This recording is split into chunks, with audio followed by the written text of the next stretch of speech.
consequentemente ainda piora o resultado. Mas o Vasco ele é melhor do que o Cruzeiro, né? Então eu esperava um pouco mais do Vasco no jogo também.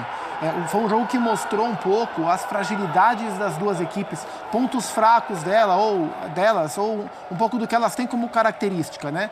O Cruzeiro, por exemplo. O Cruzeiro é um time que sofre poucas finalizações, né? É o time que menos sofre finalizações em todo o campeonato. É o Cruzeiro. Não sofreu tanto, sofreu menos do que está acostumado. Mas o Cruzeiro é um time que ele tem dificuldade de finalizar. Ele tem dificuldade de criar chance. E nessa formatação ofensiva desse último terço do campeonato, com o Bruno Rodrigues como essa figura de centroavante, ele não é um centroavante, o Cruzeiro sofre muito para encontrar o espaço em profundidade para atacar. Então, assim, o Vasco fez 1-0 no começo, a gente viu aí o golaço do Puma Rodrigues, e a partir daí o Cruzeiro foi pro jogo, né? O Cruzeiro falou, não, agora então eu vou construir porque eu preciso. E rodava a bola para lá, rodava a bola para cá, o Bruno Rodrigues se movimentava, o Arthur Gomes se movimentava, o Matheus Pereira vinha muito de trás, queria ver o Matheus Pereira um pouco mais pisando a área para finalizar, porque o Cruzeiro tem dificuldade para finalizar. E aí conseguiu, numa bola desviada do Arthur Gomes, e depois no pênalti que a gente vai falar, cometido pelo Rossi, virar o jogo. A partir daí era jogo de controle do Cruzeiro. E o Vasco demorou para entrar no jogo no segundo tempo.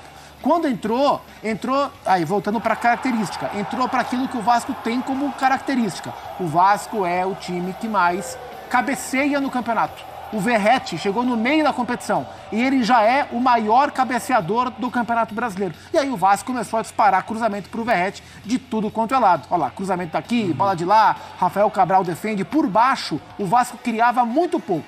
Até que veio o escanteio, o Payet bate o escanteio, a bola é desviada e o Peck marca o gol de empate no finalzinho. E aí teve gol anulado, teve gol perdido. Acabou que o empate foi justo. O Peck estava na seleção de base, né? Estava na...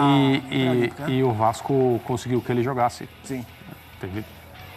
Não foi um movimento sem sentido pela presença dele no resultado. O Medel também estava em data FIFA, jogou só o primeiro jogo do Chile, conseguiu voltar para jogar. Pelo que foi o jogo, foi um empate honesto, assim, pelo que a gente viu nos 90 minutos. Não foi lá um grande jogo, mas foi um jogo, né, em que as equipes alternaram na dominância e acabou sendo legítimo. Mas é um empate que mostrou um pouco as fragilidades das duas equipes e ajudou a explicar por que elas estão aonde estão, lutando contra o rebaixamento. Eu acho que foi o Jean que falou que, pelo que de material humano tem os dois lados, falando sobre o resultado, mas esperava um Vasco um pouco melhor, né? Para você o Vasco é melhor e no jogo não foi melhor, teve momentos melhores, mas foi um jogo igual, é isso, Jean? Eu acho que o Vasco tem mais time, né? Aliás, basta você ver a escalação, né? Nem é só que tem mais time, eu acho que se você olha pro nível dos jogadores, pro passado dos jogadores do Vasco e do Cruzeiro, são jogadores de graus diferentes mesmo, na média.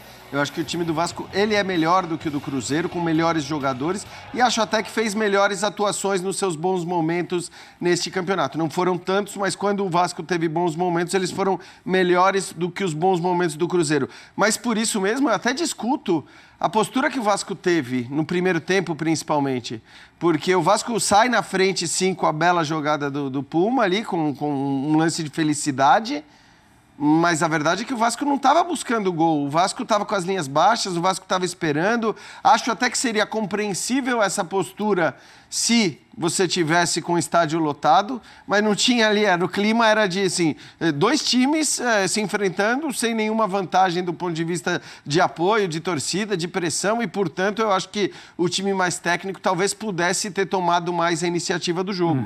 O Vasco, eu acho que não fez isso no primeiro tempo. Depois fez, para mim, a partir do segundo tempo, a partir das alterações, ali mais ou menos dos 15, o Vasco é melhor. E talvez com até uma intensidade superior ao que era melhor o Cruzeiro no primeiro tempo. Mas eu acho que, por eu considerar o Vasco um time melhor, com melhores jogadores e o estádio ser um estádio neutro, eu acho que o Vasco poderia ter tido uma postura diferente ainda na primeira etapa. Vamos colocar números da partida, esse empate 2-2, o número inquestionável é o placar, né, o 2-2, mas vamos ver se os detalhes da partida trazem... Olha, passes certos foi igual, hein? 297. Eu nunca vi também. Jogo que empatou em passe certo. Nunca vi.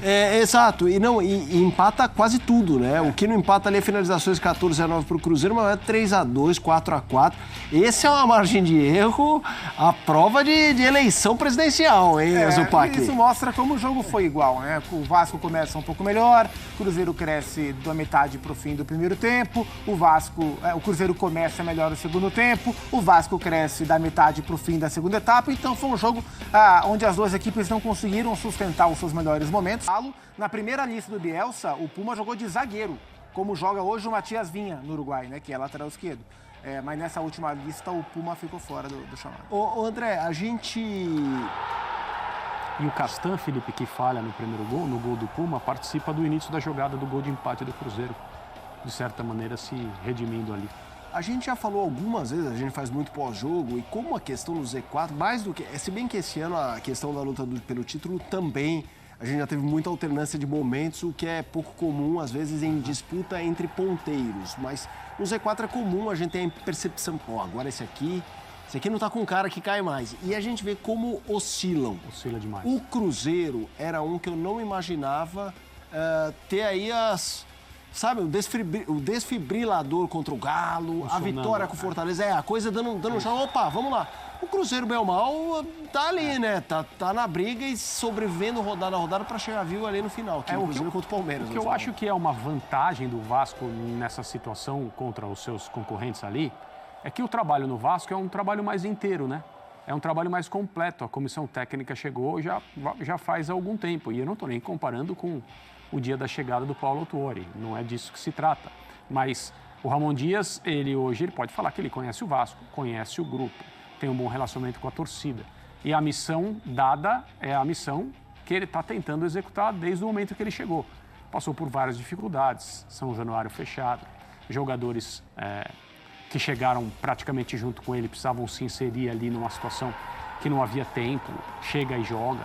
A maioria conseguiu fazer isso e contribuir. Então eu acho que nessa hora, por mais que o futebol brasileiro insista em negar ou tentar negar o valor do trabalho, eu acho que nessa hora, na hora que uma equipe precisa buscar os seus recursos para evitar um rebaixamento, quem tem um trabalho um pouco mais estabelecido, consolidado, se sente mais forte, até na questão psicológica, e está mais próximo do objetivo. A gente acompanha o Vasco. O Vasco oscila nessa coisa? Oscila. Ou é um oscilar menor? É um oscilar oscila. Com um piso mais sólido, vamos dizer? Oscila porque aquilo que o Vasco mostrou da chegada do Ramon Dias para frente, fosse aquilo um piso do Vasco, o Vasco já estaria fora da luta contra o rebaixamento. O Vasco estaria à frente do Corinthians, por exemplo, que é um time que oscilou bastante durante o campeonato. Mas o Vasco oscila. E assim, o primeiro turno do campeonato não teve oscilação. Foi um primeiro turno horrível do Vasco e não foi bom. A partir da chegada de Dom Ramon Dias, aí o Vasco começa a jogar bem, aí ganha 2, 3 jogos, aí ficou 2, 4 jogos, acho, sem ganhar, volta para a zona de rebaixamento, volta a lidar com a pressão psicológica dessa própria oscilação. Aí o time reage um pouco, desce um pouco, então fica nessa, né? O fato do Vasco comemorar hoje um empate que deixa o time a 3 pontos do primeiro habitante da zona de rebaixamento mostra o nível dessa oscilação. A questão é que os melhores momentos do Vasco nesse período são mais animadores do que os dos rivais. Sim. Pela maneira que o seu técnico trabalha, pelas individualidades que apareceram, por ter um cara como o Verratti, que é um cara que resolve jogo, por ter um cara como o Payet, que eventualmente pode resolver pouco, mas eventualmente pode resolver jogo também, por ter o Léo Jardim, que é um dos bons goleiros do campeonato, acho que é o goleiro que mais pratica defesas no campeonato, é o Léo Jardim. Então, assim, oscila. Mas o que o Vasco mostra de bom, os seus concorrentes lá embaixo raramente mostram. Situação crítica essa nossa. A imprensa aí, né, do Sport Center tá até dizendo que o Cruzeiro tá tendo um dos piores futebol aí, né, do pessoal que tá lá embaixo, dessa turma que tá lá embaixo, brigando contra o rebaixamento. E realmente o Cruzeiro oscila demais. Tem vezes que parece que joga um bolão, só que, né, o resultado não vem. E tem vezes que joga nada mesmo. E, claro, quando não joga nada, dificilmente o resultado vem. Não sei nem como o Cruzeiro conseguiu vencer o Fortaleza, mas, né, importante são os 3 pontos. Mas que não jogou nada, realmente não jogou. E dessa vez o Cruzeiro teve uma partida pífia de novo, né? O Cruzeiro não tá jogando nada. E o técnico ainda, né, novo entre aspas, né? Tava lá na diretoria lá, pô. Tá vendo tudo que tá acontecendo. Impossível que esses caras não ouvem o que a torcida fala. Os jogadores não estão fazendo nada. E continuam lá do mesmo jeito, não muda. Parece que não troca a fita, não troca o disco. Por que os caras que meteram gol pra caramba lá nos Júnior não estão nem nos relacionados. Alguns entram, beleza, mas por que que o artilheiro do ano do Sub-20, né, no Cruzeiro lá, não entra? Entrou uma vez e acabou. Nem relacionado para esse jogo ele foi. Alguma coisa tem aí, porque não é possível. E só pode ser lá de cima, não tem explicação não.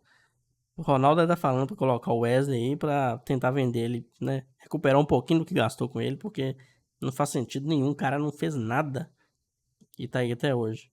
E outros que mereceram, né? Merecem aí, não consegue chance nenhuma. Vai entender, né? Estão querendo derrubar o Cruzeiro de todo jeito, não é possível. Depois fala que tá fazendo isso pelo Cruzeiro. Fazendo o quê? Colocar o Wesley, Vital e companhia lá? Tá querendo afundar o Cruzeiro. Não é possível, gente. Não é possível. Mas então é isso, galera. Um abração pra todo mundo e até o próximo vídeo.